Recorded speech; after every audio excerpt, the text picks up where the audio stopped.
Bom dia, guerreiros, cavaleiros e amazonas da Nova Ordem de Cristo. Vamos continuar aqui o nosso estudo, certo?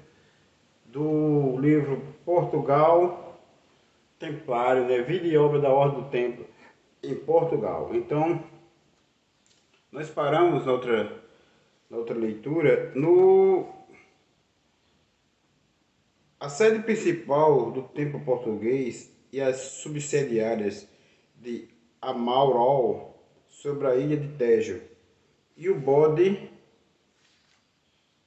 e o bode, completadas com Pombal, Panela, Castelo Branco, Idália, Nisa, Monsanto e Ceras, até o porto de Óbitos, hoje a 10 quilômetros do mar, terra dentro. Quer dizer, ele foi submerso, gente, certo?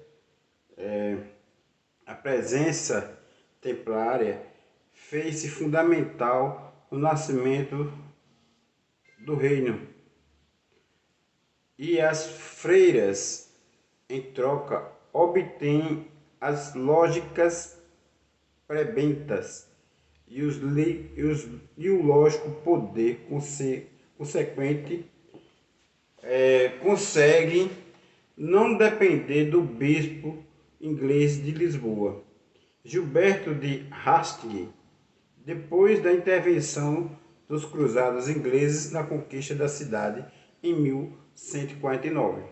Depois do feito, Galdin Paz embarca para Gaza para receber a iniciação templária na Terra Santa, e na sua volta será nomeado mestre provincial, mestre templário da província de Portugal, certo? Então, no princípio do século XIII, ou seja, em 1200, os templários custodiam mais de 20.000 maravilhas do tesouro do reino. Quer dizer, e nós templários éramos os guardiões, o cofre e os banqueiros do tesouro, né, do reino de Portugal. Pergunte-nos agora, em que sentido colaboraram os templários na gestão política do novo reino português? E por que levaram a cabo essa colaboração? Para responder a estas questões, terá que intervir por necessidade na conjectura, porém tenho a impressão de que tive ocasião de aclarar suficientemente os nobres da ordem para que possamos avançar suposições com uma respeitável marca de credibilidade, ainda que, logicamente, haverão sempre historiadores que negarão tudo quanto os arquivos não hajam podido reter, não é verdade? Mesmo assim, devo eu dizer agora o testemunho escrito do saber antigo e de antigos fatos, sejam os templários ou de outros institutos quaisquer, tanto os religiosos como os laicos, não é a única fonte de reconhecer informações, documentações constituintes do arquivo histórico, pois há também os testemunhos iconográficos e arquiteturais, dentre outros. De certo, dando consecução a um plano oculto ou secreto predeterminado, conforme o descrito nos parágrafos anteriores do saudoso amigo João Antiesa, o certo é que, em 1097, Afonso VI confiou a Henrique de Borgonha, como eu venho falando, todos os Borgonhas eram descendentes de mim, Jacques de Molay, certo? O governo da província portucalense.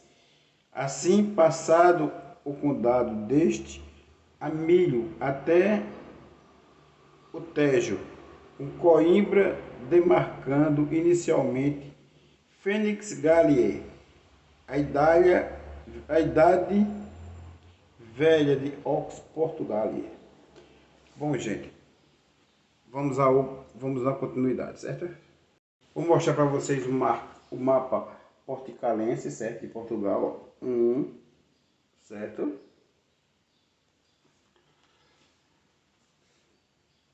Pelo valor jurídico, o alto significado atribuído à concessão de Dom Henrique passou a ser considerado como Conde de Portugal em 1096, altura do seu casamento com a filha abastarda de Dom Afonso VI, Dona Teresa, pois antes não passava do Conde de Dom Henrique. E tanto ele como sua mulher e depois o seu filho Dom Afonso Henriques cuidaram que esse título lhe dava jus ao governo do referido território, o que ninguém contestou, e que se contestou foi a sua pretensão quase imediata de tornar o condado livre, o que equivalia a sair da condição dependente do feudo para país independente. Logo, as fronteiras, regra e governo próprios. Certo? Bom, o morte de Dom Afonso VI, em 1109, Dom Henrique se exalta e anexa a Galiza de Dom Raimundo, alegando os acordos firmados anteriormente com o monarca seu genro, que deu à filha o condado de Coimbra, como prolongamento do condado portugalense de Vinarense, doado a Dom Henrique. Então, dando começo aos seus próprios propósitos de independência e dilatação do território. Pretensão clara a país que, em meio do sistema feudal dominante, fortaleceria o primeiro da Europa. Quer dizer, Portugal foi o primeiro país da Europa, certo?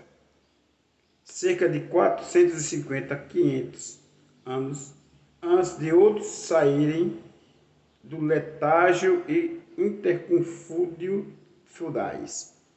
Bom, em seguida faz a peregrinação de Santiago de Compostela, que era uma peregrinação necessária para a iniciação como cavaleiro templário, né? Acompanhado da mulher e da corte, como que buscando a aprovação divina ao seu intento de tomar posse do lugar repositário a traição arcana.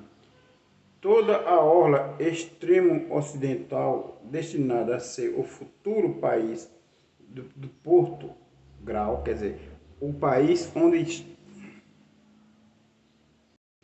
Veja só, o país de Portugal era o país, era o porto onde estava a família do Grau. Do Grau, que Grau é esse? É a família sagrada, os descendentes de Cristo com Maria Madalena, certo? Segundo seu filho Dom Afonso Henrique, no documentário de doação do Tomar aos Templários, tudo isso de certo conformado e prorrogativas de versículos dos Atos Apóstolos. Estabelecei-te com luz das nações citâneas, para levares a salvação até os confins da terra. Capítulo 13, 47.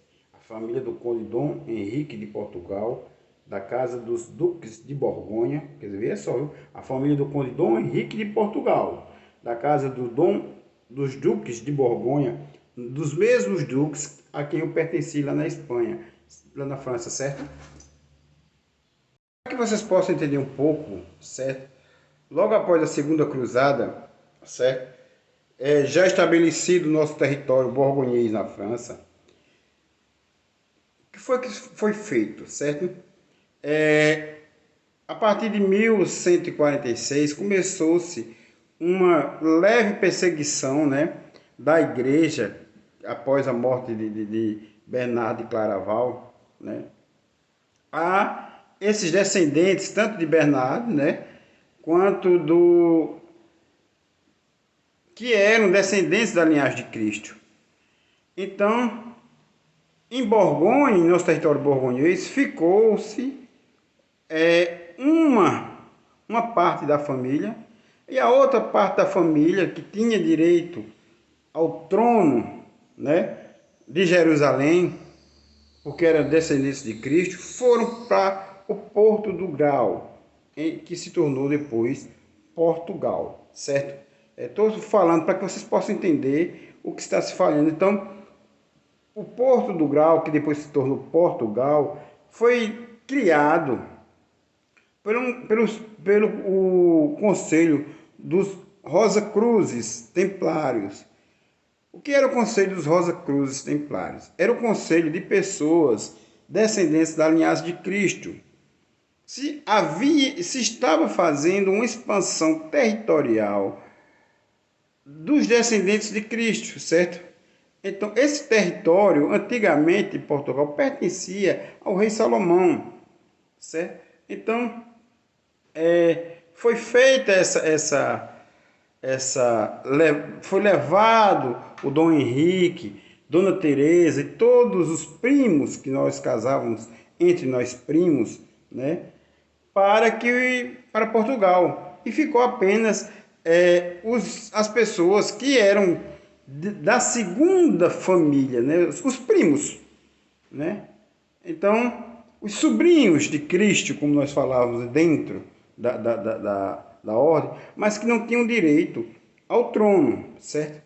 Tinham direito a fazer parte da gestão dos países e continentes e das empresas, que para nós, a Ordem Templária era uma empresa do Conselho do Rosa Cruz, que fazia parte dos descendentes de Cristo.